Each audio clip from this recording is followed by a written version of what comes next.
근데 여기 이제 12페이지 보면 우리가 이제 지난 시간에 또 스피노자 이야기를 좀 했었거든요. 스피노자에 대해서. 예. 근데 사실 스피노자 철학 그 자체를 가지고서 이야기하면 스피노자의 에티카라든가 막 그런 책들이 있습니다. 예. 12페이지에 보면. 예. 그러니까 이제 근데 물론 이런 지금은 강독하는 수업이 아니라 강독이라고 하는 것도 뭐 재미가 있죠. 그러니까 유명 철학자의 글을 읽어가면서, 왜냐면은 철학자의 글들이 그 막상 읽으면 쉽게 읽혀지지가 않아요. 그러니까 한번 칸트의 순수적 비판이라고 해서 사람들이 사서 읽어봐야겠다라고 하면은 한 서론 정도 읽으면 지치는 경우가 거의 대부분이죠. 우리가 제일 좀 대표적인 니체의 자르투스트라는 이렇게 말했다라는 책이 있죠. 그 자르투스트가 제가 니체 전공자는 아니지만 옛날에 니체 자르투스트라는 이렇게 말했다를 가지고서 이렇게 같이 읽어 나간 강독 수업을 한 적이 있는데, 그 중에 이제 함께 하셨던 분들의 대다수가 혼자서 몇 번을 시도하신 거예요. 어떻게든 완독해 봐야겠다. 그런데 이 한편에 큰 시와 같은 느낌도 있고 막 그러니까, 근데 막 대단한 철학책이라고 그러고 막 그러는데 읽어는 봐야겠다라고 하는데, 이게 사람이 그래도 읽으려면 재미가, 읽고도 뭔 이야기인지는 알아들어야 좀 재미가 있는데 뭔 이야기인지 잘 못 알아듣는 경우가 생겨버리는 거죠. 사실 뭐 그런 게 철학책에는 좀 많죠. 그 문학도 사실 조금 어려워지는 문학들이 있잖아요. 대부분 그러면 읽으면 줄거리는 무슨 줄거리인지 알겠는데 뭐 크게 뭐 와닿지 못하는 경우들이 있고 막 그런 게 있잖아요. 예. 야, 이건 뭐 대문호가 썼다 하는데 예, 별로 재미없는 이야기 같다는 생각이 드는 경우도 있고, 예, 예, 이 뭐지 이런 경우가 있잖아요. 사실 문학 작품이나 철학 작품이라고 하는 것은 그 작품 하나만 읽어가지고 이해할 수 있는 글들은 사실 거의 없습니다. 왜냐하면은 그 작품 하나가 완성되어지는 과정 속에 여러 가지 배경들이 있거든요. 그러니까 칸트라고 하는 사람, 예를 들어서 니체라고 하는 사람, 이런 사람의 글을 읽으려면 니체가 자라투스트라는 이렇게 말했다고 썼을 때 대체 어떤 고민을 하고 있었는가는, 니체가 그냥 가만히 앉아있다가 고민하는 게 아니고 니체가 살아가는 시대적 배경 속에서 고민을 하는 거거든요. 그냥 가만히 앉아있다가 자기 벽 보고 있다가 이 고민해야겠다 하고 고민하는 게 아니란 말이에요. 그러면 니체가 살아가는 환경에 대체 니체는 무슨 고민을 했는가를 알아야 되고, 그 시대의 사상적 교류도 알면 좋겠죠. 대체 그러니까 니체가 막 혁신적이라고 그러는데 대체 무엇에 반대하는 혁신인가? 우리가 그런 것들을 알려고 하면 니체와 뭐 니체 책 전체를 아우르는 하나의 니체가 꾸준히 하려고 하는 이야기들이 니체 혼자 만든 게 아닌 거예요, 실제로는. 그러니까 그가 살아가는 환경, 그리고 그가 읽으면서 다투었던 것들, 그 고전 책들, 그가 다투었던 책들, 그리고 그 동시대에 자기와 대화했던 사람들의 이야기들이 이걸 전부 다 같이 더불어 있는 게 바로 그 책이 되는 거예요.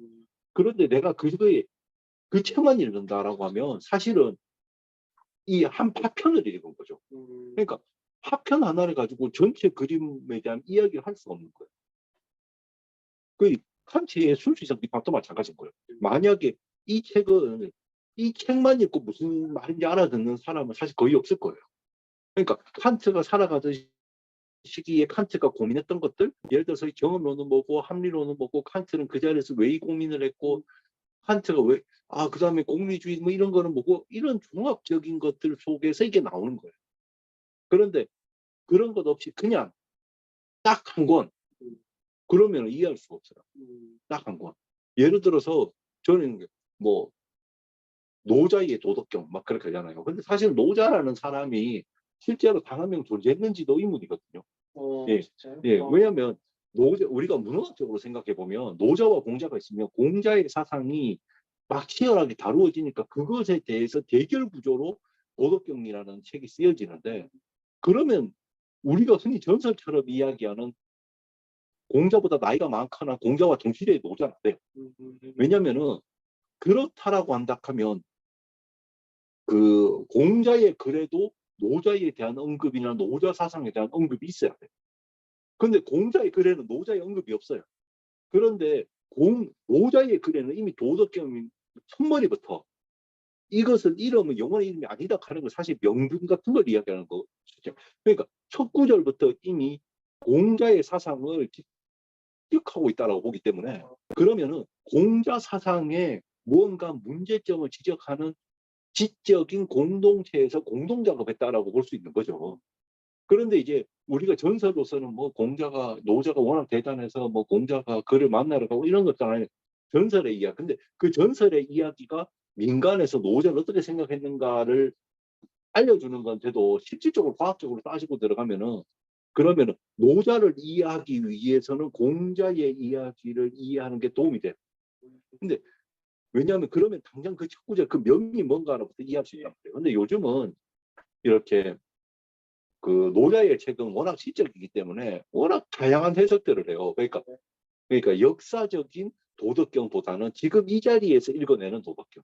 그러니까 그 명의 해석이 굉장히 다양한데 실제로 역사적인 도덕경에 등장하는 사상이 어떤 것인가를 복원하기 위해서는 오히려 공자의 것들을 이해할 필요가 있다는 거예요. 그러니까 우리가 어떤 하나의 철학책을 이해하는 거는 사실 그 책 혼자만 갖고 완성되는 게 아니에요. 그러니까 모든 철학은 그 철학자라고 하는 그 철학의 주체가 살아가는 환경과 그가 만나서 대화 나누고 했던 모든 것들이 알면 알수록 더 입체적. 더 입체적. 왜? 진짜 살아있는 그 사람이 무슨 고민했는가거든요. 그런데 우리가 그런 거 별로 없이 그냥 그 책의 사상을 아, 이런 거구나라고 해서 무미건조하게 알면 그게 우리 삶에 어떻게 와닿는지 몰라요. 그러니까 우리가 철학자를 연구하고 위로의 철학이다라고 했을 때는 사실 그가 이런 고민을 하고 있었고 그 고민에 대한 철학을 할 거예요. 그 아무런 그냥 가만 벽 보고 있다 갑자기 이거 해야지 하고 하는 게 아니에요. 그렇기 때문에 그를 고민하게 만든 것들부터 우선 좀 알아야 돼요. 그냥 고민을 시작하게 만들고 그 고민을 해결하기 위해서 또 대화한 것. 그 대화가 독서가 될 수도 있을 거고 진짜 선생에게 받은 것이 책을 가르침을 받은 것일 수도 있을 거고 그럼 그런 모든 것들이 종합되어져서 책이 될 거예요. 그냥 가만히 있다가 책이 툭 튀어나오는 건 아니라고. 근데 우리가 하면 그런 것 없이 책을 읽는단 말이에요. 그럼 책 재미가 없어요. 왜 입체감이 없는 거예요. 살아있지가 않아요. 살아있는 철학자의 그 신간의 자화상 같은 거거든요. 우리가 얼굴을 그리는 자화상도 있지만 자기 고민을 그려낸 게 철학책이거든요. 근데 그런 거 하나도 없으면 실제로 아무것도 읽어낸 게 없는 거예요. 아, 근데 막 그런 게 있죠. 뭐 요즘 같은 경우는 독서 내 몇 권 읽었니, 무슨 책을 읽었니 하는 거를 또 일종의 자랑거리로 삼으시는 분들도 있어서 막 그렇게 읽으시는 분들은 있어도 실제로 책을 한 권 읽기 위해서는 그런 종합적인 것들이 있어요. 그러면 일반적인 분들이 일상의 삶을 사시는 분들이 어떻게 다 그렇게 읽어요? 그러니까요. 그렇게 읽을 수가 없는 거예요. 맞잖아요. 그러니까 제가 이제 하는 거는 삶이나 그런 그렇게 그 철학이라고 하는 것은 책을 같이 읽으면서 철학 공부를 하는 것이 매우 좋은 방법 중에 하나예요. 그러면은 리더하는 사람이 어차피 누군가가 그 자리에서 그 책에 대해서 더 많은 이해를 한 사람이 있을 것 같아요. 그러면 그 사람이 이런 내용이 나옵니다. 이렇게 요약 정리해서 알려주는 건 사실은 들으시는 분에게는 아무런 도움이 안 돼요. 그 시험 준비하는 것 같은 거잖아요. 그게 아니라 이 사람이 처한 이러한 환경 속에서 이 사람은 이러한 삶을 제안하고 있다. 그런데 사람이 처한 고난은 똑같은 고난은 존재하지 않아도 똑같은 고난이 없겠죠. 그러니까 서로 다 다를 거 아니에요. 사람들 처한 환경이. 그래도 교집합은 있을 수 있어요. 그럼 그 교집합의 부분에서 그가 이겨내는 방식을 나는 참고서 삼을 수 있거든. 그러니까 그런 형태로 하면 그 참고서의 내용을 가지고 자기 삶으로 가서 자기 철학을 만들 수는 있겠죠.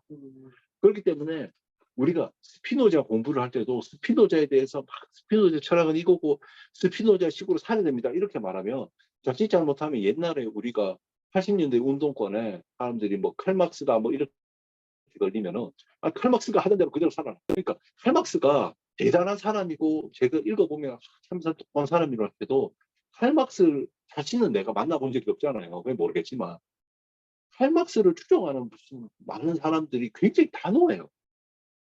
그러니까 이거는 맞고 이건 틀리다 하는 거죠. 근데 그 단호함이 저는 좀 싫은 거야. 아니, 삶의 형태는 매우 다양하고 A라는 사람과 B라는 사람이 또 거의 똑같아 보여도 실제로 그들이 목적하는 바는 다른데 똑같은 삶을 살 수도 있거든요. 그죠? 완전히 그러니까 A와 B가 우리가 외관상 이래 보면 아, 저놈은 둘 다 착한 놈이야 라고 생각할 수 있지만 실제로는 그 내면의 세계를 우리가 어떻게 알아요? 그 내면에는 누군가 굉장히 이기적인 삶을 살아가고 있는데 그리고 좋은 이미지를 누리기 위해서 그런 이미지를 만들어내서 뭔가 이루려고 하는 사람이 있을 거고 또 어떤 사람은 진짜로 착해갖고 그런 사람도 있거든요. 근데 우리가 외관상 보이는 걸 가지고 단언할 수는 없단 말이에요. 그 말은 뭐냐면 내가 내 외부 세상에 대해서 단언할 수 있는 거는 사실 별로 없잖아요. 그죠?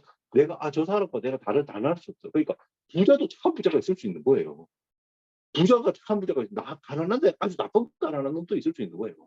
그런데 내가 그냥 큰 틀 속에서 저놈은 착한 놈이고 저놈은 나쁜 놈이다라는 하나의 선을 탁 가지고 움직여버리기 시작하면 세상이 굉장히 명쾌해 보일 수 있지만 그 명쾌한 만큼이나 개인들의 삶이 갖고 있는 다양성은 사라져버려요. 맞죠. 맞잖아요. 우리가 저도 이래 만나면 개인적으로 굉장히 부자인 친구가 있었단 말이에요. 근데 그 친구가 먹으면 그 별로 비싼 걸 안 먹었어요. 그냥 왜냐면은 내가 그 친구 밑에 함께 살 때는 얘가 만약 내 밑에 막 몇십만 원짜리 몇백만 원짜리 이런 거 사주면은 나는 개인적으로 절대 한 끼도 못 사줄 거야. 왜 괜히 부담. 내가 국밥이라도 같이 먹자 하면은 제가 아유 그런 거 그 개밥이나 써야지 그거 사람 먹냐라고 말해버리면 그거 얼마나 당황스럽겠어요. 그죠? 그러면 각자 처한 자리에서 전혀 다른 삶을 살아도 서로에 대해서 생각해 줄 수 있는 방식은 다 다르게 있을 수 있는데 그냥 아, 돈 많으면 다 나쁜 놈.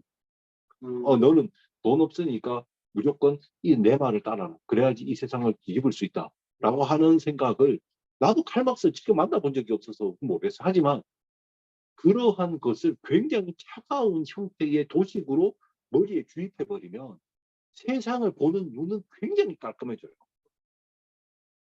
맞죠? 돈 많으면 다 욕해버리면 되잖아. 아, 저놈 돈 많네? 아, 저 나쁜 놈이야. 제대로 우리 노동자 계급의 것들은 다 착취해간 놈들이야. 라고 생각해버릴 수 있잖아요. 그리고 가난한 사람 보면 아, 이 사람들은 무조건 다 내 말을 따라요. 왜? 너희들은 멍청해서 지금 그런 착취를 당하고도 어? 일어나지도 못하는구나. 야, 이 바보들아. 내 말을 따라서 지금 걸기해라 할 수 있단 말이에요. 그러니까 얘는 미워하고 부자는 미워하고 어떻게 보면은 자기보다 가난한 사람들에 대해서 굉장히 배려심 강한 것 같지만 실제로 자기가 그들의 그 다양한 삶의 환경을 모두 다 감싸 안는 게 아니란 말이에요. 단순히 자기 생각을 그러니까 의식화시키는 거죠. 이렇게 주입한단 말이에요. 그러니까 내가 예를 들어 그들 사이에 들어가서 무슨 뭘 한다고 해도 나화시키는 거죠. 그러니까 옛날에 철학 교육이 잘못하면 자기 확장성. 그러니까 내가 나를 확장시켜서 나와 똑같은 생각을 만드는 사람을 만드는 게 돼버리는 거예요. 그러면 상대방은 지금 나는 내 살면서 이게 억울해가지고 생겼는 내 답이 있잖아요. 그런데 상대방은 나와 전혀 다른 억울함을 가지고서 나와 비슷한 고통을 겪을 수도 있는 거예요. 그런데 그 사람한테 가서 너 내가 시키는 대로만 해. 내가 생각하는 이게 세상의 모든 진짜 생얼굴이야. 라고 하면 이 친구는 그냥 그걸 들어도 사실 자기 삶에 돌아가 보면 안 맞을 수 있는 거예요. 안 맞으면 너 아직 세상 잘 모른다. 어? 너 아직 세상 잘 몰라. 세상은 원래 돈으로만 돌아가는데 하고 이렇게 나오면 사실은 이 사람이 좋은 의도로 그랬다 하더라도 자기는 스스로 타자의 주체성을 인정하지 않는 꼴이에요. 타자는 여전히 대상화되어 있잖아요. 그러니까 자기에게 자기 동일화되어야 되는 존재.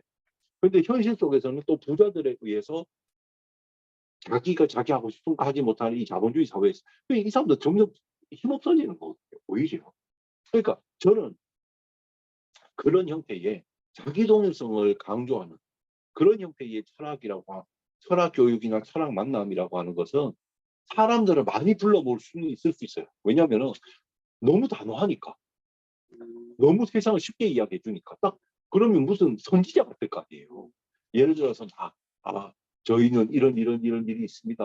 이거 어떻게 해야 될까요? 하면은 막 진짜 가라사대 하듯이 자 받아 적어라. 걔는 나쁜 놈이고 걔는 선한 놈이다. 너는 지금 이런 일을 해야 돼. 이렇게 말해준다는 말이야. 그러니까 사람들이 실질적으로 그런 형태의 철학, 그런 것이 철학이라고 생각한다면 그거는 매우 잘못되고 매우 불량스러운 철학이고, 그런 철학은 없어지. 진짜 철학은 자기의 철학을 만드는 것이 진짜 철학. 그러니까 내가 대화를, 그 철학하는 사람이, 예를 들어 철학하는 사람이 지금 철학을 같이 공부하겠다라고 온 사람에게 내가 내 생각을 주입해버리는 것이 아니고, 그가 자기 생각을 가지고서 살아가도록 그의 정신력을 탄탄하게 만들어주는 거예요. 그런데 거기에 내 철학이 한마디로 영양제처럼 쓰이는 거예요. 그것이 철학인 것이지, 실질적으로 나와 똑같은 생각을 하게 만든다라고 하는 것은 결국은 자기 독립성의 확장이에요. 그러니까 나 같은 사람이 되라 이 말이잖아요. 저 나 같은 사람이 되라만큼 그만큼 교만스러운 사람이 어디 있겠어요. 자기가 보고 있는 세상이 그냥 답인 거잖아요. 한마디로 XY 좌표라면 자기가 원점에 있고 자기와의 거리로 그냥 판단하는 거잖아. 너는 지금 나에게서 벗어나서 X 좌표를 이만큼 갔기 때문에 너는 O다. 너는 Y 좌표를 만큼 갔기 때문에 너는 O다. 그러면은 나와 차이가 적으면 적을수록 그 사람은 더더더 완성된 철학자가 된다라고 판단한다면, 그렇게 교육받은 사람은 철학이 있는 게 아니에요. 그냥 주입받은 대로 움직이는 존재 같잖아요. 그러니까 우리의 교육이라고 하는 것들이, 저도 이렇게 대학교에서 이렇게 하면 가르쳤을 때 제가 스스로 했던 여러 가지 과정 중에 하나가 뭐냐면, 나의 가치관을 강요하는 물음을 하지 않는다라는 거예요. 그러니까 내가 정답이라고 생각하고 있는 것을 의도적으로 물으면 학생들은 나의 눈치를 볼 거 아니에요. 그러니까 내가 A라는 물음을 던졌을 때 그 물음의 형태에 따라서 요거는 저 사람이 좋아하는 게 뭘까? 그럼 그 자리에서 자기는 사라져요. 그러니까 내 생각은 사라지고 그만 남지 않아요. 그죠? 그게 뭐냐면은 나를 부정하는 거예요. 우리가 시험 공부 잘하는 사람들이 왜 창의적이지 않냐? 라는 물음을 해요. 창의교육이라는 말은 창의의 기준이 어디냐라는 것은 생각해. 창의의 기준, 남의 눈치를 보면 이미 그 다음 창의적인 게 끝나는 거잖아. 그러니까 창의적이라고 하는 것은 동등한 둘이 만나서, 예를 들어서 나라는 존재가 열린 공간 속에 있어야 돼요. 열린 공간 속에서, 서로가 열린 공간 속에서 만나서 위아래의 위계를 가지지 않고 만나서 끊임없는 대화를 주고받는 순간에 서로의 머릿속에 떠오르는 것들이 전 창의적일 수 있다고. 근데 위아래가 있어. 중심이 있어. 그럼 중심에게 내가 다가가서 묻고 대들면 그거는 이미 창의적이야. 그러면 이 중심에 있는 사람이 야 이게 창의적인 거니까 냈다 받아 먹으라 하고 이렇게 던져주면 받아먹으면 그걸 창의적이라고 할 수 있습니까? 명령의 의미로 가죠. 그러니까 가르침의 의미로 가는 것이잖아요. 그러니까 실질적으로 철학이라고 하는 것은 마지막 순간에 똑똑해지는 게 아니라, 슬기로움과 똑똑함의 차이는, 똑똑함은 중심이 외부에 있는 거예요. 근데 슬기롭다라고 하는 것은 자기 교육되기 시작한다는 거죠. 그러니까 이 하나의 공간에서 나는 누구에게 묻지 않았다. 근데 우리가 이렇게 가끔씩 인터넷 커뮤니티 이런 데 가면 사람들이 묻는 거예요.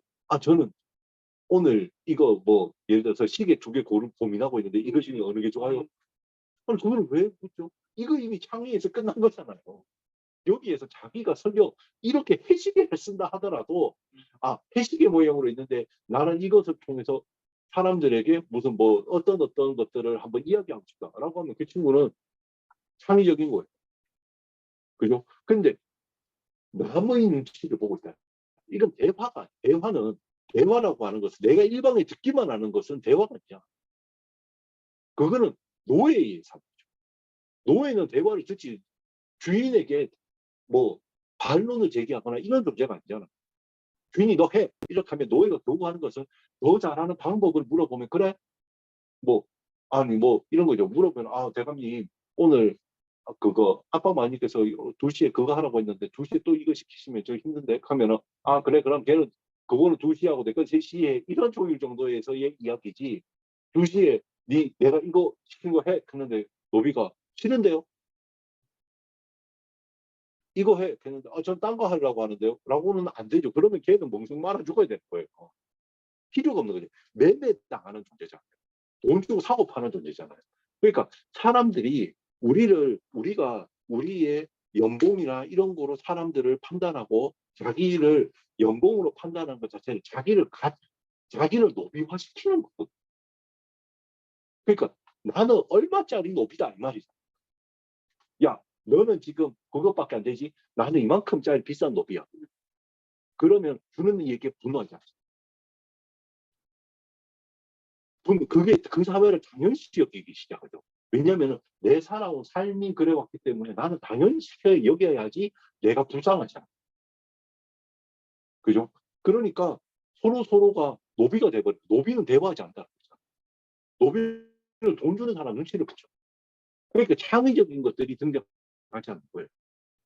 창의적인 것은 정말로 이 물건을 쓸 사람, 예를 들어서 디자인을 한다 하죠. 이 물건을 쓸 사람과의 끊임없는 소통. 그럼 내가 그들보다 우월한 존재라고 생각하는 순간 이 사람들 필요 없는 걸 받죠. 왜? 가르치듯이 물건을 낼 거 아니에요. 그런데 이 제품을 만드는 사람과 이 제품을 사용할 사람이 둘 다 동등한, 나는 그냥 아무개야 라고 들어가면 정말 이 아무개가 필요한 걸 만들 수 있어요. 기존에 없어.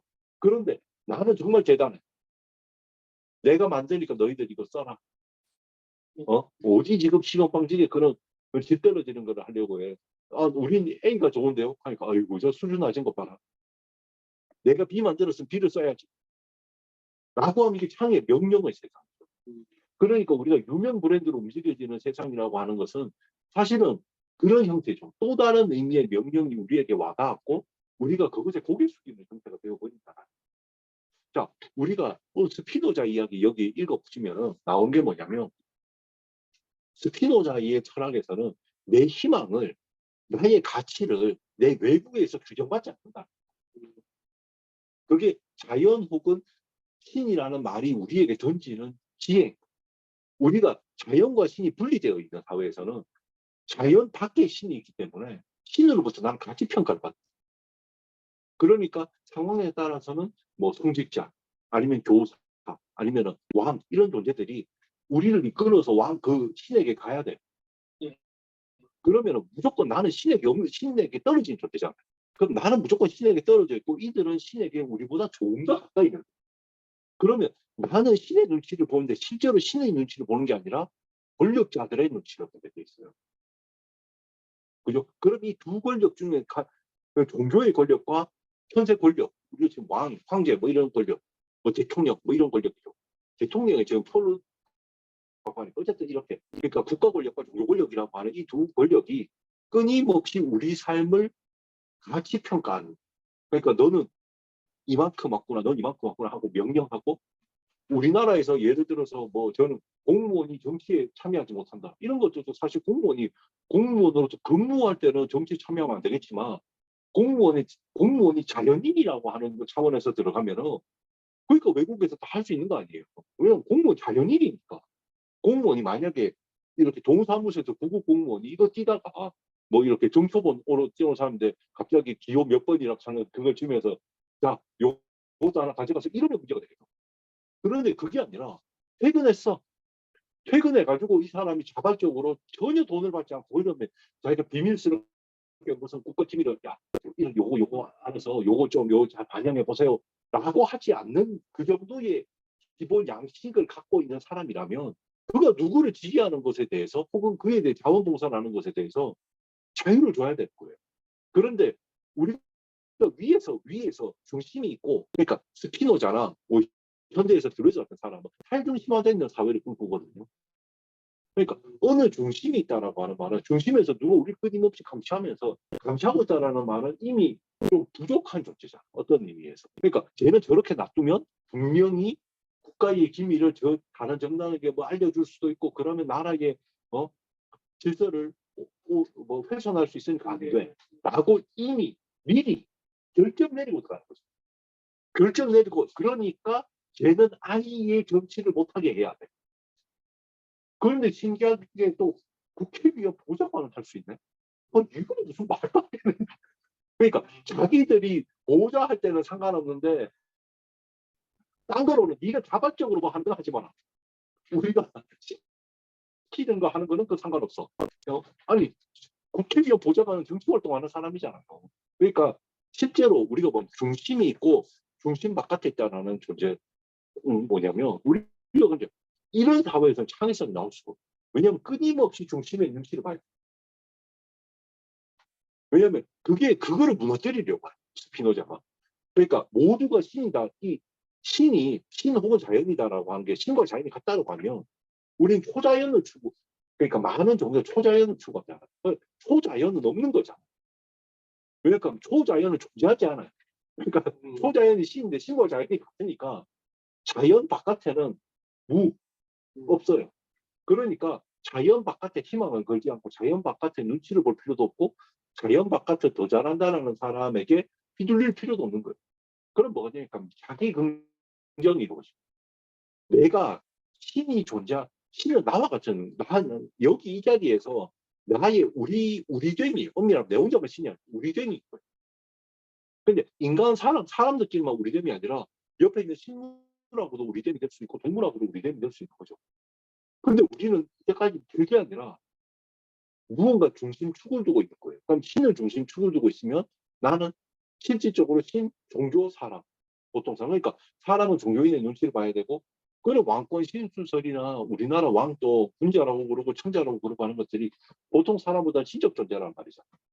그러면 우리는 그들이 검증되지 못한 그러한 형태 속에서 초자연적인 어떤 고단을 부여받은 그들에 대해서 우리는 복종하는 길밖에 없죠. 잘 사는 게 어떻게 복종할 것인가잖아요.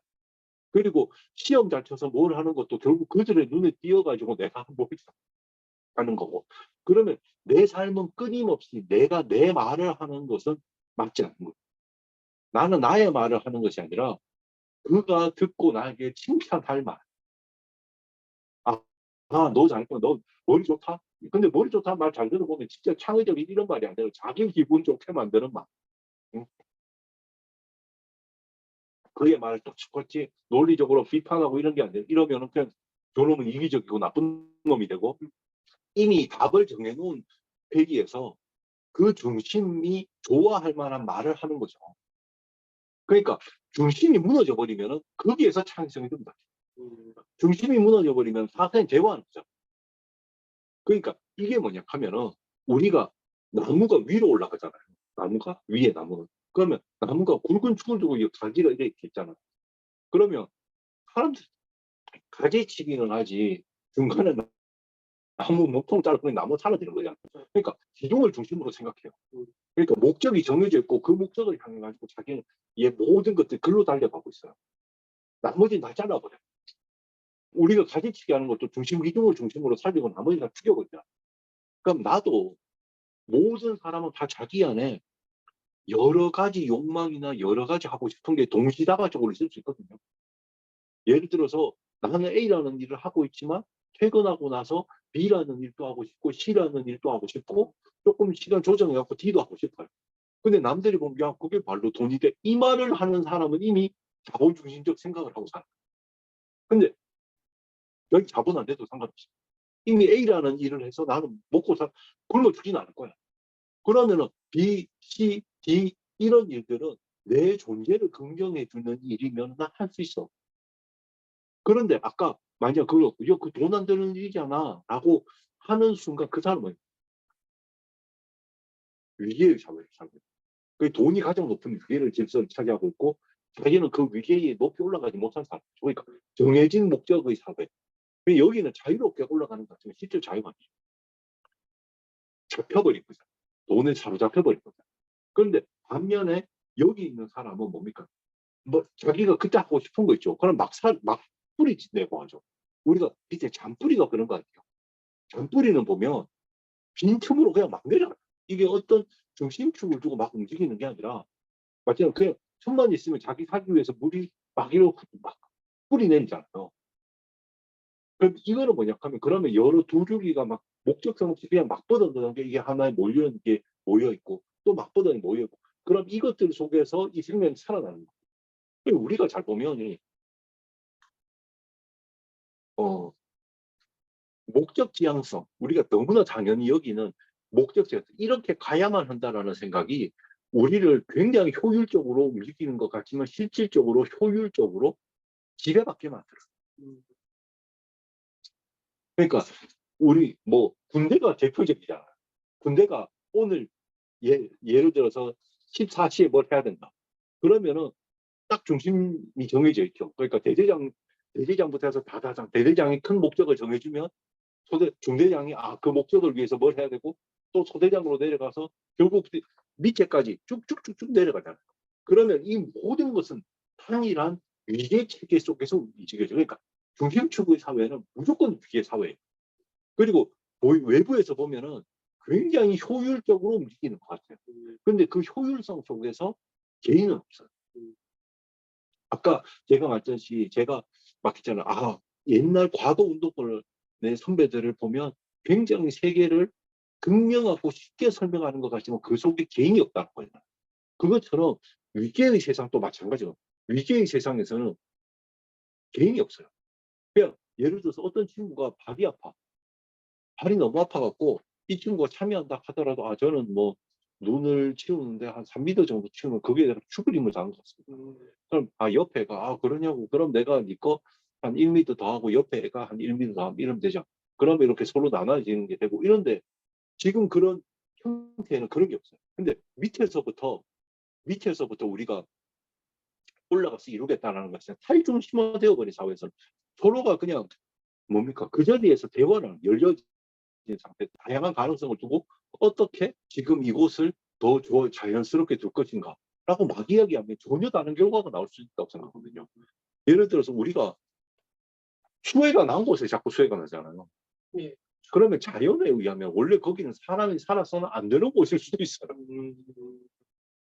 맞잖아요. 수해가 난 거기는 물이 흐르겠다라는 거잖아요. 그 무조건 이때 비는 내릴 거고 그곳은 반드시 우리가 흘러갈 거야. 그러니까 너희들 여기 살지 마. 우리는 또 흘러서고 또 흘러갈 거야. 야, 네가 막았네. 막아도 우리는 흘러가. 그런데 그럼 뭐예요? 우리 중심축으로 자연을 대상화 시켜버리거든요. 그러니까 대상화라고 하는 것은 무력화시킨 거. 우리가 이랬으면 그래 있어야 된다고 생각하는데 자연은 그런 존재가 아니거든요. 자연이야말로 탈중심화되어 있잖아요. 모든 게 서로 막 연결되어 있잖아요. 모든 게.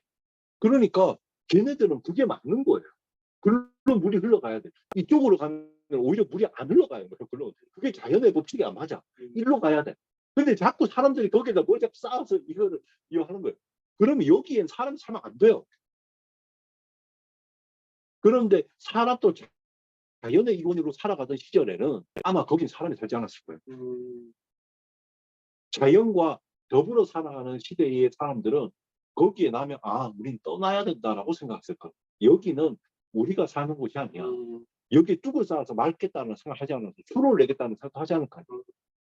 그러니까 탈중심화되어 있는 사회가 된다면 그 탈중심의 여러 주체들이 살아가는 삶의 공간에 일어나는 고민들이 바로 대화의 옆에 사람들하고 대화가 될 거고 그러면 이 고민과 가장 근접한 형태의 고민을 갖고 있는 주변 사람들이잖아요.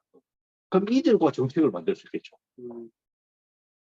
그러니까 그러면 그 사람들 중심으로 지역 단위 정치가 움직여지면은 거기에 또 도를 낸다 하면 아니 이건 안 하는 게 맞다고 되겠죠. 왜? 또 물이 올 겁니다. 라고 할 거 아니에요. 그런데 그게 아니라 사람이 예를 들어서 여기에 중심이 있고 있으면 중심으로부터 여기 멀잖아요. 모르는데 할 수 있어요. 이건 도로 또 내라. 더 탄탄하게 만들어. 더 탄탄하게 만들어. 그러니까 실질적으로 거기에 뿌리를 내리고 살아가는 사람들, 고난을 당하고 있는 사람들이 그 의사결정에 참여하지 못하니까 일어나. 실질적으로 그러면 이들은 사실 이주돼야 될 존재들인 거예요. 우리가 지금 지구가 인구가 너무 많은 거잖아요. 그러니까 이것도 사실은 우리가 지구 전체를 대상화된 존재로 우리가 마음대로 이용해도 상관없다고 생각하고 살아왔기 때문에 우리는 한없이 인구를 늘려가도 된다고 생각하지만 실질적으로 우리가 그렇죠. 사람은 지구와 사람의 관계는 그렇지 않거든요. 그러니까 사람이 어쩌면 신이 되어버린 거예요. 현대. 그래서 자연으로부터 자기를 분리시켜버린 거예요. 그리고 이제 내가 너희의 창조주가 되었다. 그럼 우리 인구 많이 늘어나도 너희들을 감당해야 되고, 너희가 감당 못하면 우리가 감당하도록 만들 거야. 그러면 여기에서 저는 환경 문제 같은 것도 등장하는 것 같거든요. 그러니까 실질적으로 사람이 한 2억밖에 지구에 살지 않으면, 어쩌면 우리는 지구 같은 환경 문제는 그 2억이 무슨 짓을 하고 살든지 간에 자연은 자연스럽게 정화시켜 버릴 수 있을 겁니다. 그런데 지금처럼 수십억 명이 살아가면 자연 정화가 안 되는 거예요. 수십억 명이 살면 그들의 배설물만 해도 엄청날 것 같아요. 그죠? 그러니까 물이 더러워지는 것은 어쩔 수가 없는 거예요. 그들이 마시는 물만 해도 장난이 아니고 샤워하는 물만 해도 장난이 아닌 거예요. 이게 뭐냐면 우리는 자연과의 관계 속에서도 사실 위계를 가지고 있는 거예요. 우리가 신이 되려고 그런 거예요. 신. 그러니까 나는 항상 신의 자리에서 대상을 바라보는 거예요. 그러니까 자연을 바라볼 때 나는 신의 자리에서 바라보는, 그러니까 중심축의 논리가 또다시 적용되는 거예요. 중심. 그러니까 항상 중심축의 논리에서 우리는 사고를 하는 거예요. 내가 중심축이고 대화하는 법을 모르는 거예요. 그러니까 우리가 만약에 탈중심적이라면 나는 대화할 거예요. 그런데 우리는 대화의 법이 모르는 게 주고받는 게 대화예요. 대화가 되기 위해서는 서로 인격적 만남을 해야 돼요. 그런데 명령하는 존재와 명령받는 존재는 만남이 아니잖아요. 그죠? 그거는 중심이 있는 거예요. 그러니까 명령을 듣는 사람은 자기 생각을 말하는 존재가 아니에요. 우리가 회의를 할 때 자유롭게 의견을 말하세요. 여기에 좌장에서 회장이 앉아 있으면 그건 자유로운 대화가 안 되는 거예요. 회장이 원하는 답을 하라는 거다. 지금 내가 원하는 가장 좋은 답을 만들어하는 거지, 자유롭게 진짜로 막 이야기하면서 단체가 만들어내는 대화는 사실 어렵고요. 끊임없이 눈치를 봐야 되죠. 저 사람이 좋아해야 하는 말을 해야 된다. 그런데 스피노자, 그러니까 그런 사회에서는 자기는 부정의 대상이죠. 그러니까 내가 무슨 일을 할 때 내 생각으로 하는 것에 익숙해지지 않은 거예요. 나는 부정하는, 나를 부정하는. 그러니까 내가 하면 나는 나로 살아가지만 나를 긍정하지 않는 거죠. 그러니까 나는 자연에 비유하면, 자연에 비해서는 사람의 신으로 존재하기 때문에 현재 사회에서는 자연은 함부로 대하잖아요. 그런데 인간 세상에서는 또다시 신이, 그러니까 조만한 권력기관 안에서도 또다시 신이 있는 거예요. 그럼 이 신이 또다시 그보다 위계적으로 아래에 있는 사람 위에서 군림하고 있는 거예요. 그러니까 군림한다라는 것 자체가 이미 그의 눈에는 자기와 같이 있어도 그들은 대상인 거지, 주체가. 그러면 우리가 흔히 하는 말로 사람들이잖아. 대상으로만 살기 때문에 자기 이야기를 하게 되는 거예요. 그러니까 내가 내 이야기를 하려고 하면 나는 나를 부정하지 않아. 나는 나를 부정하지 않아도 그의 시선에서부터 내가 자유롭고 그와 대화할 수 있어요. 그럼 당신이 좀 구체적으로 말해주십시오. 그럼 서로 대화가 돼야 돼요. 그러니까 대화가 되는 순간에 그러면 서로가 능동적이면서 동시에 수동적이잖아요. 들어주고 말하고 들어주고 말하는 거죠. 그러면서 열려있는 가능성 속에서 점점 새로운 답을 향해서 움직일 수 있어요. 그런데 답은 이미 그 사람의 욕망을 충족하는 무엇이다라고 정해져 있어요. 그럼 그건 이미 대화가 아니에요. 우리는 그의 눈치를 보는 거죠. 그의 눈치를 보고 그가 가지고 만족스러워하는 무언가를 이야기하는 거예요. 그러니까 일제시대에 일본 사람들이 앞에 친일파처럼 자기는 끊임없이 눈치를 보고 이렇게 이야기하면 그중에 네 말이 제일 맞는 것 같아 하면 그냥 인상 좋아하는 거죠. 그러니까 우리가 그 스스로를 돌아볼 때도 스스로 돌아보는 것 자체가 힘들거든요. 그러니까 내가 나를 인격적으로 마주하지 못하고 나도 남들이 나를 두고 사용했던 언어로 나를 보는 경우들이 많아요. 그러니까 어렸을 때부터 넌 이걸 못해. 넌 이걸 못해. 이런 이야기를 부모로부터 귀에 못이 박히도록 들은 사람은 나중에 커도 자기는 그런 존재라고 생각을 해요. 그러니까 제 주변에 옛날에 어떤 친구가 두통이 너무 심했어요. 두통이. 그러니까 근데 그게 부모님이 많이 걱정이 돼가지고 뭐 이렇게 대학병원도 다니고 뭐 하는데 아무런 문제가 없는 거예요. 그 당시에 뭐 최고 좋다 하는 막 서울대 가서도 온갖 다치는 것도 아무 문제 없고 또 동약을 먹어도 문제 없고 별의별 해도 머리 아무 문제 없는 거예요. 예. 그래서 제가 그냥 이런 거 있어요. 정신과 문제가 해봐라. 정신과에 문제가 있는 거죠. 근데 어느 순간 그게 고등학생 때까지 너무나 오랜 시간 들어서 얘는 머리 아픈 것이 자기가 돼 있어요. 그냥 그 두통약을 먹는 게 그냥 자기예요. 그러니까 그것에 대해서 크게 반응하지 않아. 아, 머리 아프다 해도 부모도 아, 머리 아픈구나가 되는 거예요. 그럼 그래도 병원에서 안 나오니까 제가 무슨 뭐 갑자기 쓰러져 부는 것도 아니고 아, 쟤는 원래 그래. 그러니까 자기도 자기 아픔에 대해서 객관화시켜서 만나서 대화가 안 돼. 내가 나를 두고 대화할 수 있는 존재가 아니라 나를 두고 여러 사람이 말한 것으로 그냥 주입돼버려요. 그러니까 내가 아프면은 아, 아프구나, 힘드네, 그럼 요렇게 돼볼까 이렇게 돼볼까가 아니라 자기 그 모습을 그냥 받아들이고 그대로. 근데 그런 거 많거든요, 우리가 주변에. 근데 얘가 실질적으로 정신과 병원을 가서 많이 좋아졌어요. 많이 좋아진 거예요. 그러니까 사람들 치료 방법, 만약에 그 친구가 자기를 스스로 자기와 대화하면서 다양한 것들, 아, 이렇게 되고 너 많이 힘들었구나, 뭐 이렇게 심리적으로 힘들었던 거예요. 한마디로 이 정말로 이 얘가 아팠던 거는 마음이, 우리 흔히 말하는 문학적으로 마음이 아팠던 거죠.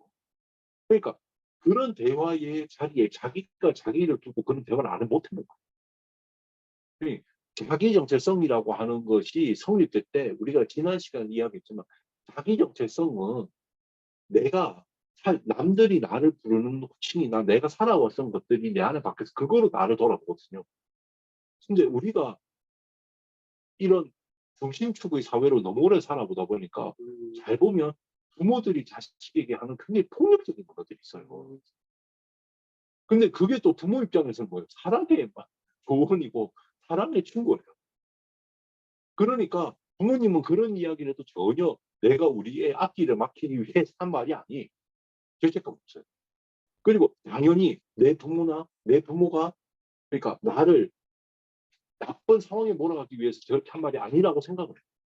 그러니까 그런 환경 속에서 뭐냐 하면은 결국은 중심축의 사회잖아요. 이게 한마디로 중심이 부모고 나는 부모가 바라보는 좋은 사람이 되어야 될 거예요.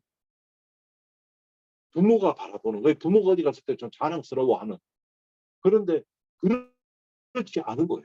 그러니까 자기가 자기를 마주하는 게 아니라 뭐 자기가 부모가 자신에게 했던 언어로 자기를 맞아. 그러니까 자기는 실패자.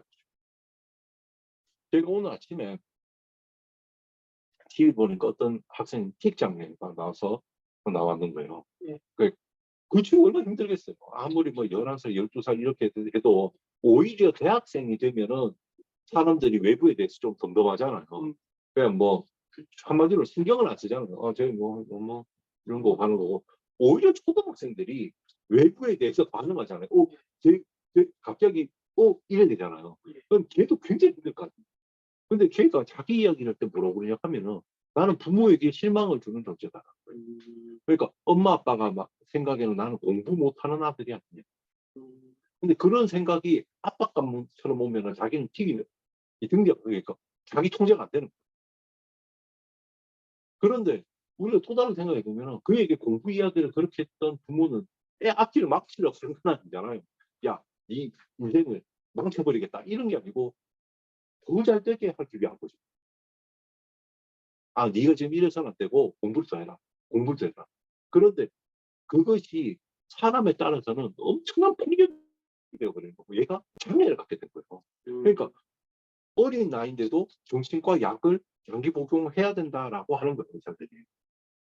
그러니까 그러면은 우리가 근데 이거는 저는 그래 생각. 철학이라고 하는 것이 우리 사회의 철학 교육이 좀 풍성해지면 가장 먼저 철학적으로 가르쳐야 되고 사람들이 공유해야 되는 거는 중심축 사회로부터 이탈이에요. 이게 뭐냐면 내가 부모가 자식과 대화하는 존재가 아니라 명령하는 존재고 너를 규정하는 존재가 되어 있단 말이에요.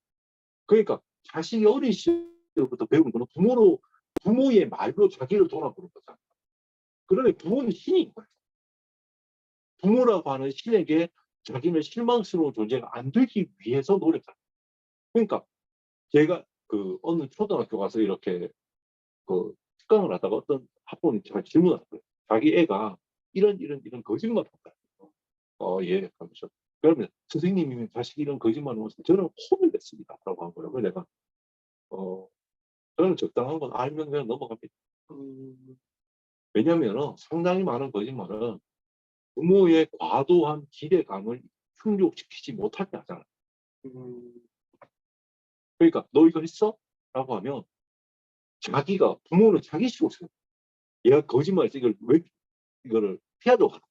아니라 부모가 실망하게 만드는 게 싫은 거예요. 부모의 실망이라고 하는 것은 거기서 끝나는 게 아니라 독한 언어가 될 거 아니에요. 그러면 또다시 자기에게 자기를 독하게 나쁜 곳이 이때 나쁜 게 절망스러운. 그러니까 나는 무능하고 나의 무능이 엄마와 아빠를 매우 불행하게 만드는 존재로 만들어버린 거잖아요. 그러니까 그게 싫으니까 자기가 그 상황을 울면 저는 우선은 넘어간다는 거예요. 넘어가고 나중에 그 일에 대해서 이야기하는 것이 더 이상 문제가 되지 않을 어느 시점에 그게 멀지 않다. 애들이 어리면 뭐 한 두어 달, 한 달 지나면 이미 그 이야기를 아무런 거 없이 그냥 놀이하거나 장난하듯이 이야기하면서 야, 아빠는 그러면 아빠도 그때 그런 거짓말 했지만 야 그런 거 안 해도 돼. 아빠 그거 못해도 안 뭐래. 그럼 내 끝날 일이다. 그런데 그거하고 그 다음날 무서운 얼굴을 갖고 너 왜 그랬어? 나 내가 너 이렇게 가르쳤냐? 이 말에는 이미 그 아이는 실패한 아이라는 거예요. 왜냐면 어쩔 수 없이 부모가 신으로 있는 존재가 있거든요. 동물들이 그렇잖아요. 동물들이 부모가 신으로 있는 단계가 있잖아요. 그래야 생존하는 거잖아. 그때는 부모를 따라한단 말이에요. 그런데 부모가 시적 존재로 있는 시간이 사람들은 저는 봤을 때 한 10살까지는 사실은 굉장히 힘든 부모를 따라 부모의 세계 속에 있고 그러다가 이제 사춘기라고 하는 것이 이제 거기서 독립하는 거잖아요. 독립해서 이제 추억도 나는 내 친구와 만들겠다라는 거잖아요. 근데 그 저는 맞다고 생각해요. 왜냐면은 사춘기 때의 추억이 아빠 엄마하고만 놀던 거다. 대학 갔었잖아. 맞죠? 친구를 못 만들잖아요. 그러니까 또래 집단에서 자기 의견을 내고 또래 집단과 함께 있으면서 내 생각을 공유할 수 있고 들을 수 있고 말할 수 있는 것이 그 시기에 맞는 거예요. 왜냐하면 우리가 만약 자연이고 이런 문명이 없었으면 그 시기에 얘는 날 떠나서 자기 가정을 이루었을 거예요. 맞잖아요. 2차 성징을 하고 나면 아빠 굿바이 하고 자기는 갔을 거 아니에요. 그럼 나도 그때 너무나 당연히 오케이 굿바이 했을 거 아니에요. 동물이 그러잖아요. 동물이 몰아내잖아요. 너 네 길 가라고. 왜 아빠 엄마한테 와서 아직도 뭐 받아 먹냐. 네 길 가라 그러잖아요. 그런데 우리는 그러면 그 전에 나로부터 배우는 건 뭐냐 하면 그 아이가 자기를 생각하는 언어를 배우는 거거든요. 그런데 자기를 생각하는 언어가 중심적 사회에서는 대화를 통해 가지고 있으면 걔는 스스로 위로하는 법을 배울 수 있어요. 아니, 힘들겠다. 내가 생각해도 그건 힘든 게 맞는 것 같아. 그럼 애는 이거를 A라는 걸 잘못해도 자기를 절망적 존재, 실패한 존재로 생각하는 것이 아니라, 이것을 말하고 도움을 요청해야 되는 거구나. 그러니까 나의 약점이 있으면 믿을 수 있는 사람과 대화하고 같이 해결해 나가는 거구나. 근데 그게 아니라, 야, 너 이것도 못해? 남들 보면서 옆집 애가 누구는, 야, 이거 벌써 했다, 이거. 라고 하면 이미, 또래 집단에서 자기는 별것 아닌 존재고, 부모에게 굉장히 실망감을 안겨주는 존재고 자기는 실패자다라고 판단합니다. 그러니까 이게 우리가 스피노자의 철학을 공부하면 사람들이 그냥 옛날에 이런 철학자가 있었다가 아니라 살좀 심어듣는 사회라고 하는 것은 지금 한국 사회에 매우 필요한 거예요. 너와 내가 같이 대화하는 열기의 신이다. 우리가 지금 뭔가 해결하기 위해서 같이 대화하고 있지 않냐. 이게 지금 가장 좋은 거다. 바로 이거. 그리고 데이트 배우는 거. 그 다음에 엄마 아빠가 같이 서로 대화하는 법 이런 것에서 이 친구는 나중에 자기가 아들이면은 여자친구를 만날 때 그다음에 가정을 이룰 때 어떻게 할지 아는. 그런데 중심축 사회에서는 개인이 소멸되지 않다고 했잖아요. 그러니까 개인이 자기를 위해 쓰는 시간을 몰라요. 배운 적이 없어. 그러니까 술 따르는 거는 부모로부터 배워라. 그 위해를 배우라. 우리 막말로 보잖아. 막 술 먹고 고개 돌리고 이런 거 배우라는 거예요. 그래서 저는 이렇게 했어요. 얘 대학 수업할 때 술 따르고 이런 거를 배우는 것 자체가 별로 안 좋고, 나는 개인적으로 술 마시고 이런 거는 진짜 제대로 말씀 친구들하고 있으면서 술 먹고 지 하고 싶은 이야기도 하고, 남 험담한테 되면 같이 험담도 하고, 좋은 일 있으면 같이 술 먹으면서 좋은 이야기도 나누고 이런 거지. 술 문화에서도 위아래를 나누고 그 안에서 고개 숙여야 되는 존재, 고개 들어야 되는 존재를 미리 가르치는 것은, 그것은 굉장히 기계적 사회를発展시키는 거다. 그게 아니라 그런 건 전혀. 그러니까 삶은 소비적이다. 그 저는 항상 탈중심화된 사회를 우리 이미 많은 경우 받아들이고 있어요. 왜? 옛날에는 사진을 찍으면 영구히 보관될 것만 고민해서 찍거든. 지금은 막 찍어도 집에 가서 자기가 뭘 찍었는지도 잘 모르는 경우가 있어요. 맞아요. 제가 제 폰에 지난 사진기의 거를 그대로 또 받아오잖아요. 그러니까 뭐하니까 지난 사진기는 너무 오래 쓴 거예요. 너무 오래 써서 이게 옆으로 안 왔어. 그런데 이제 다행히 그건 이제 구글로 계속 하고 있어서 구글에 있어요. 여기에만 해도 한 10,000장이 있어요. 근데 10,000장이 최근 건 없고 다 저도 애가 초등학교 다니고 그다음에 유치원 다니고 어린이집 다닐 때 많이 찍었어요. 그런데 거의 대부분은 지금 보면 장소를 보면 알지만 그로 내가 이관을 하거나 뭐 그러다 꼭 기억하지 않아.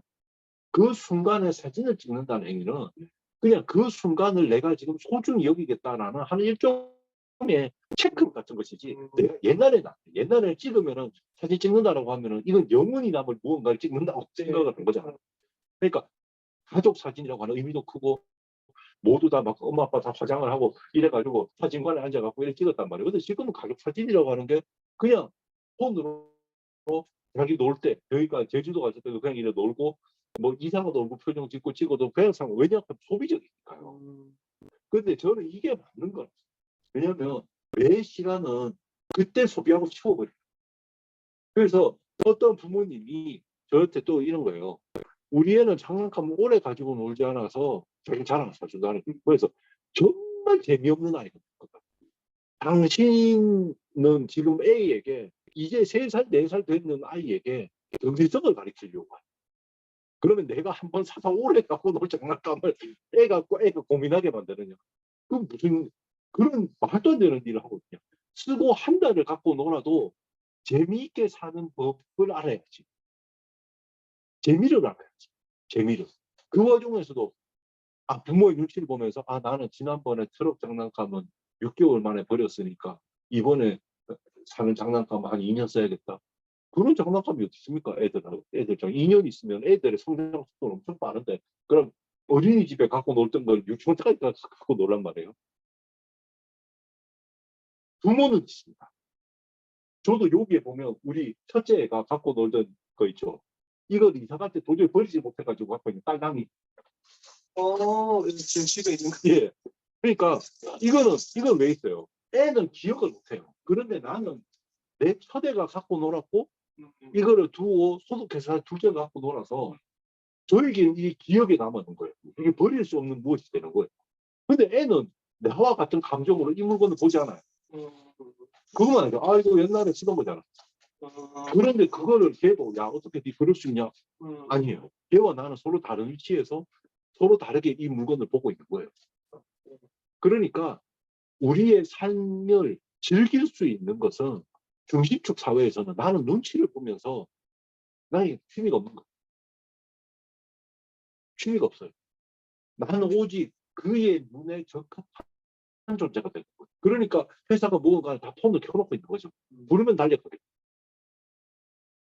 그러니까 우리가 일에 미쳐 사는 사람들 있죠. 네. 일에 미쳐 사는. 그러면 왜 그러냐면 자기를 스스로 정립하는 것이 힘들어요. 근데 일을 하는 동안은 그럴 필요가 없어요. 내가 누군지 너무나 명확하죠. 정확하게 말하면 저는 제 철학이 누구와 무엇을 구분하거든요. 누구는 사람을 만날 때 그 사이에 내가 누구가 돼요. 근데 무엇은 아니에요. 내가 무엇인지 정해지고 내가 누구가 되잖아. 그러니까 나는 누구를 만나서 그 사람과 일하면서 막 웃으면서 일할 수도 있고, 그 어떤 사람이고 무슨 일이고 거의 그 사람 무엇은 아니에요. 무엇은 동부가 돼요. 근데 사람은 자기가 자기 정체성을 고민하는 시간을 어렸을 때부터 별로 배운 적이 없고 접근해보고 그렇게 살아보지 못한 거예요. 근데 그 시작은 부모도 그래요. 부모도 자기 정체성을 고민하죠. 그러니까 한마디로 여유 있게 무언가 즐긴 박물관에 가잖아요. 조금 더 애가 크잖아요. 유치원 되잖아요. 그럼 박물관. 근데 왜 애는 박물관을 지루하게 생각해요? 보니까 부모가 박물관을 즐기지 않아요. 지금도 봤어요. 부모는 그거 데리고 온 것에서 끝나요. 왜냐면 자기가 모르거든요. 그러니까 데리고 오고 애들을 자, 봐 하고 자기 이제 앉아가고 폰 보고 있어요. 그럼 애가 배우는 거는 박물관은 볼 게 없는 곳이에요. 그러니까 그냥 데리고 와서 엄마는 폰을 보는 곳이에요. 그러니까 내가 어떻게 박물관을 즐기는 것인가를 가르쳤어요. 박물 그 박물관의 그 구체적인 유물 하나하나를 아는 거는 얘가 커서 들이 어린 나이에 하는 거는 내가 이거를 어떻게 즐기는가를 가르쳐 줄 거예요. 무엇을 즐기는가는 지가 할 몫이야. 가서 박물관에 그냥 엄마가 일을 열심히 보고 저걸 갖고 뭐 좋아하고 이러네. 그럼 여기는 뭐 볼 게 있는 곳이고 재미난 곳이고 끝나. 그럼 커서 자기가 해보고 무엇인지 보고 이건 내게 안 맞구나. 나는 클래식 음악을 들었던가 뭘 해. 이게 가능해요. 근데 부모가 즐기는 거를 몰라요. 그러니까 우리가 보면 취미가 없어요. 취미라고 하는 것이 뭐냐면 결국은 자기 긍정의 시간, 목적의식 없이 있는 시간이죠. 그런데 우리는 취미조차 무슨 목적성을 가지고 움직여야 된다고 생각해요. 나는 무엇을 위해 있는 존재가 아니에요. 옛날에 제가 어떤 분이 데카르트를 같이 읽으려고 어떤 그 주부님께서 이러고 오셨는데 같이 있다가 제가 이런 말 했어요. 그러니까 온전히는 나는 나로 있어야 된다. 내가 온전히 있는 내가 우선돼야지 내가 내 아이를 위해서도 내 가족, 내 친구를 위해서도 있는 것이다. 근데 이분이 갑자기 울어요. 왜냐하면 자기는 전문대를 졸업을 했는데 자기 말에는 전문대를 가기보다는 훨씬 공부를 잘했대. 근데 부모님이 그냥 딸은 빨리 그, 위에 오빠도 있고 이러니까 뭐 니는 이제 빨리 결혼을 이제 했으면 좋겠다 해서 그냥 자기는 전문대에 보냈다는 거예요. 그건 2년밖에 없고 그래서 전문대를 가고 실질적으로 잘 연애를 해본 적이 없이 그냥 선을 보고 그냥 결혼을 했대. 그리고 자기가 그러니까 빨리 결혼했잖아요. 난 여자 군대도 안 가고 하니까 한 22살 때 결혼해가지고 마흔이 되니까 애는 벌써 나이가 많은 거예요. 그러니까 중학생, 고등학생이 돼 있는 거예요. 근데 자기 친구들은 보니까 예를 들어서 그때 대학원 가고 이런 애들은 이제 초등학교 뭐 이제 올라가고 막 그렇잖아요. 올라가고 뭐 중학교 가 있는 애도 자랐고 막 그런 나이가 돼 있잖아요. 그러니까 근데 그 친구들과 대화를 하는 중에 그 친구들은 자기가 본 무언가를 이야기할 때 자기는 자기가 없다라. 자기가. 그러니까 자기는 생각했을 때 너무 이게 한 마흔이 넘어서 보니까 순종적이라서 내가 무엇을 내가 결단 내리면서 본 것이 없다 이거예요. 그러니까 그걸 살다 보니까 어느 순간에 내 생각으로 뭔가 보지 않고 뭐를 저걸 판단해도 남들이 보고 저게 대단하다 하면 되잖아요. 그 집에 음식이 맛있다. 남들이 저 집에 음식이 맛있다 할까 맛있는 거. 그러니까 자기 생각이 없어요. 그러니까 자기가 가장 두려운 게 뭐냐? 내 애가 그렇게 될까? 내 애도 자기 생각 하나도 없이 자기 눈치를 보고 또 다른 사람의 눈치를 보고 그냥 살아가면 어쩌지? 그러니까 이게 우리가 사람들이 살아갈 때 제가 하고 싶은 탈중심화된 사회에서는 내가 나의 견해로 상대방을 섣불리 판단할지도 말고 우리가 누군가를 견해 판단하잖아요. 그죠? 저 사람에게 나는 저는 그쪽 몰라요. 그러니까 저 사람에 대해서 나는 판단하지 말고 나에게 드러난 것만 보는 거야. 근데 그 사람에 대한 이야기를 막 하고 막 그럼 내가 하는 말이죠. 아 됐다. 야, 걔나 나는 그 사람 나쁘게 볼 일이 아직까지 없다. 왜냐하면 그 사람이 그런 이야기 듣고 보면 나쁜 놈으로 보여요. 나쁜 놈으로 보여요. 근데 그냥 내하고 살아가면서 내가 만들어낸 이야기가 그 사람이 되기를 바란다. 그러면 내가 그 사람에게 열린 문을 갖고 있으면 그 사람이 서로 만나는 거예요. 그리고 나는 이런 게 있어요. 내가 이제 너무 많은 사람을 만났었거든요. 그렇기 때문에 항상 나의 열려 있음은 일정 거리를 두고만 막 옛날에는 뭐 그런 거 있잖아요. 뭐 목욕탕도 뭐 같이 가야 된다 하고 뭐 이런 사람 있잖아요. 야 남자라면 같이 사우나도 해봐야 된다 근데 나는 그런 거 나의 온전한 프라이버시의 영역이 있는 거예요. 이 영역에 더 경계를 갖고 너를 삼지 않는. 그러니까 요 영역 안에서 서로 간에 대해서 과도한 그러니까 내가 너희의 생각을 함부로 판단하는 말을 하지도 않으니 너도 나의 생각에 점수 주는 말을 하지 마. 그러니까 응원을 하면 되지. 왜 이런 거 근데 우리 그게 일상화돼 있어요. 잘 보면 우리가 누군가에 대해서 그거 없을 때 그의 이야기에 대해서 칭찬이 아니라 내가 모르는데 그 사람 그에 대해서 판단 내리는 이야기들을 하고 하기도 많고 또 점수 주는 이야기 그리고 너무나 쉽게 그에 대해서 뭐 자기가 안다라는 것으로 기죽이려고 하는 이야기들이 많아요. 안다라는 거죠. 그리고 특히 우리가 이런 것 같아요. 이 학벌 사회잖아요. 그러니까 우리나라 학벌 사회는 어떤 사람 만났는데 자기가 생각이 나는 못 배웠어. 이거 굉장히 잘난 이야기예요. 근데 나는 내가 살아가면서 어, 와, 저 사람에게 많이 배웠다 하는 사람들은 삶 속에서 사실은 그렇게 한뼘 놓고 사는 아니에요. 실제로 보면 그들 삶에서 그들이 처하는 모습들을 보면 이게 이론 바깥에 무엇이 있거든요. 근데 우리가 나와 생각이 다르니까 아 정말 저 국민학사 안 나왔으니까 아이고 저거는 못 배웠어. 이거는 내가 누군가를 배격해버리는 논리적으로 안 되니까. 논리적으로는 더 말이 맞는 것 같고 이런데 그냥 쳐내버리는 거죠. 아 쟤는 논에다 쟤 하는 말 하에 우리 이어서 끼어들지 못하게 하는 쟤는 못 배웠. 이게 없어져요. 근데 저는 이게 이제 학벌로 중심화 사회에서 벗어나야 되고 가부장적 사회에서 중심화 사회에서 벗어나야 되고 그다음에 교육 현장에서도 중심화 사회된 사회에서 벗어나야 돼요. 저는 사실은 저는 국민학교에 다녔으니까 제가 국민학생한테 그 폭력 일상화였어요. 그러니까 내가 국민학교 1학년 때 담임의 얼굴은 기억이 나지 않죠. 구두가 기억이 나. 그 구두로 날 밟았어요. 왜 밟았는지도 기억. 다라고 하는 한글 한자 있잖아요. 이렇게 그러니까 한글 다를 이쁘게 쓰지 않았다. 지금 생각하면 말도 안 되고 내가 뭐 초성을 말하는 일인데 그때는 그게 밟히는 이유가 된 거예요. 그러니까 그리고 그런 일들이 일어나도 사실 그걸 고소고발하고 이런 세상이 아니었거든요.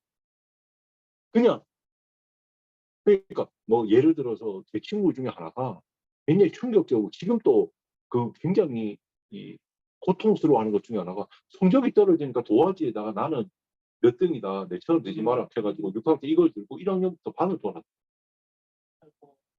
그러니까 걔는 지금 50이 다 돼간데 그게 굉장히 혹시 그 국민학교 나온 애들이 그건 기억이 없죠 사실 애들 입장에서 그 친구에게는 굉장히 깊이 남지만 보통 애들은 그걸 누가 기억하고 있겠어요.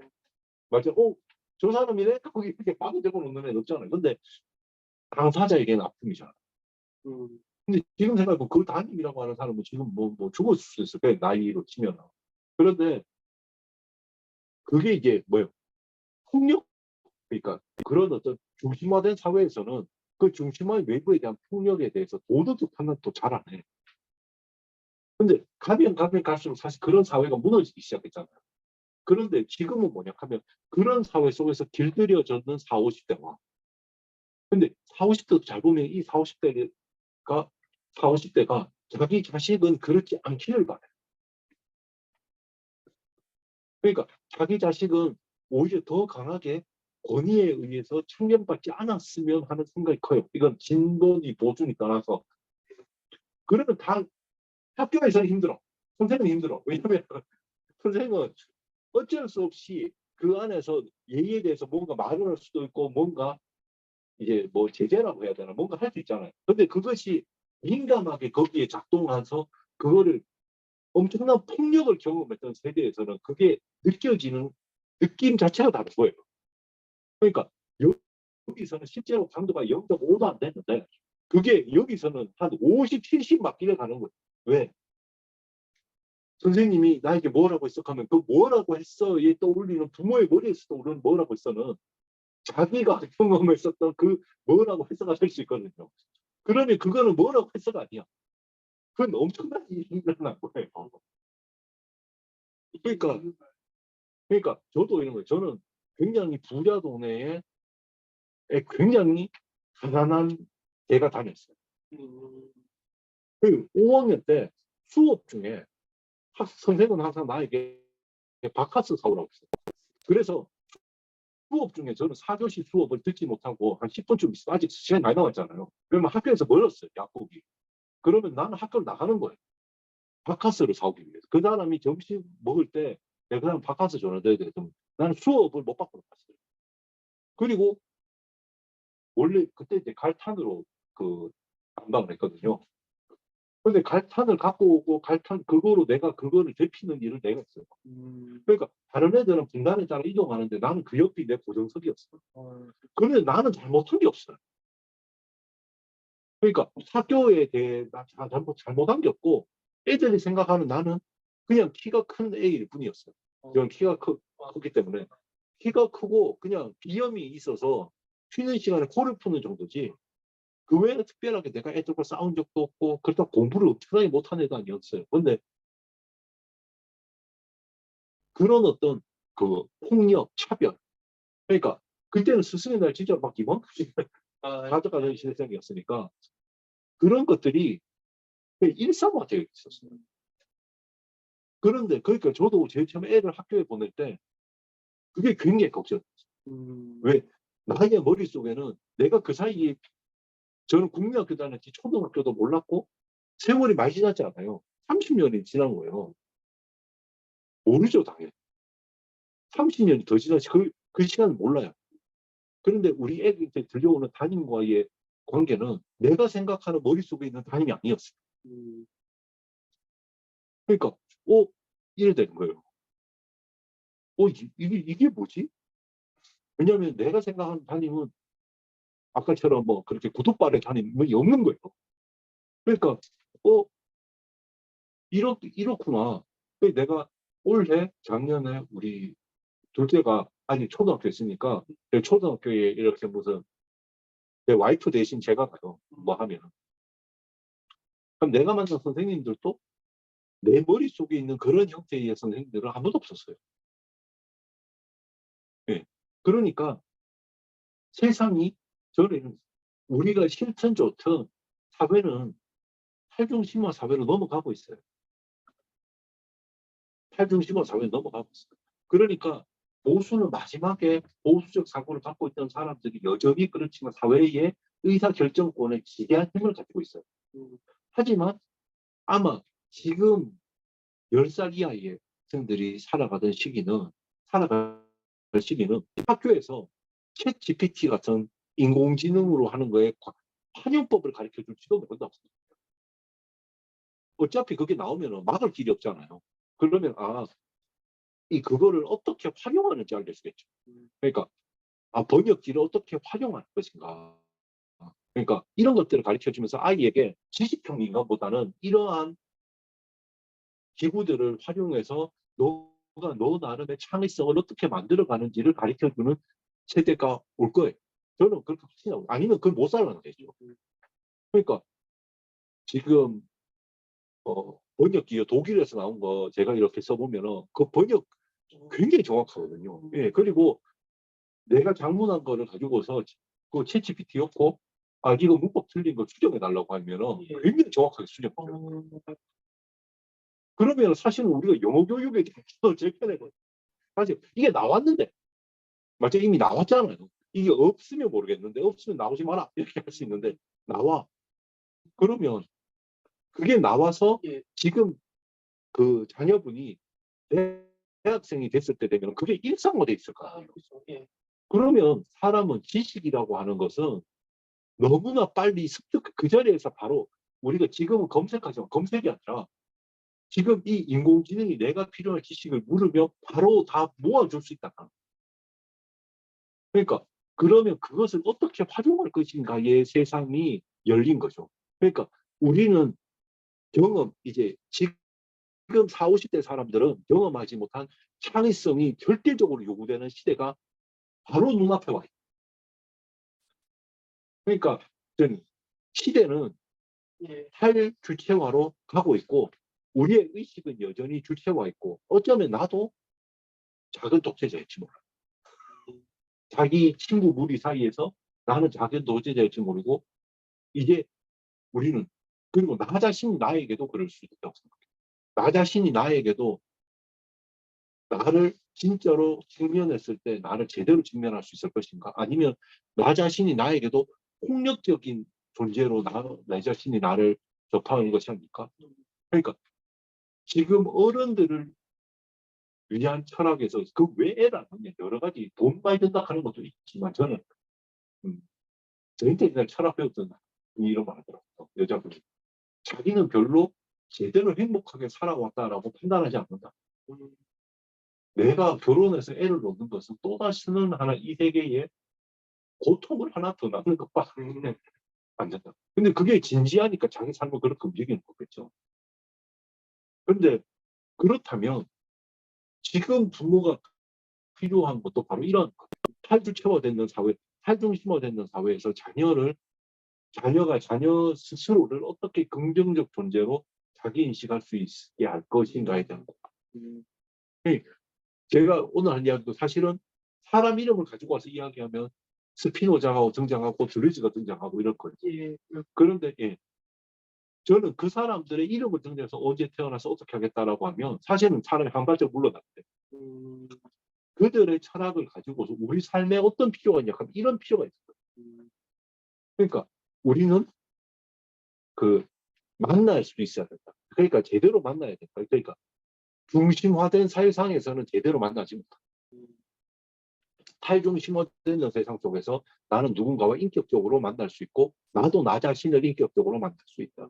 그리고 하나의 정해진 목적으로 움직이며 살면 안 된다. 그럼 무조건 기계화된 세상을 살게 되고 자식 앞에서 돈 걱정하는 모습을 보이면 10살 때까지 자기의 구상하잖아. 걔는 끊임없이 평생까지 돈 걱정. 돈이 한 번 많아도 돈 걱정. 왜? 자기를 구상하는 삶의 어떤 수단이 돈이에요. 근데 우리는 거의 대부분 어른의 걱정은 돈 걱정밖에 없어. 그러니까 돈 연습 안 하는 거야. 그러니까 애들이 자기를 구성하는 것도 아무리 자유롭게 살려고 그래도 돈인 거예요. 근데 지금 한국 사회에서는 사실은 어느 정도만 되면은 자기 하고 싶은 거 하고 산다고 해서 배가 굶어 죽거나 하는 상황은 아니거든요. 그러면은 부모들이 이때부터는 사실은 우리 사회의 기성세대가 탈중심화라고 하는 것을 삶으로 자신이 그냥 못 살아도 앞으로의 삶을 더 행복하게 만들려고 하면은 제 생각에는 지금이라도 탈중심화되는 사고의 삶을 좀 전개해야 될 것 같다라는 생각을 해봅니다. 쉽지 않죠. 아, 그러니까 이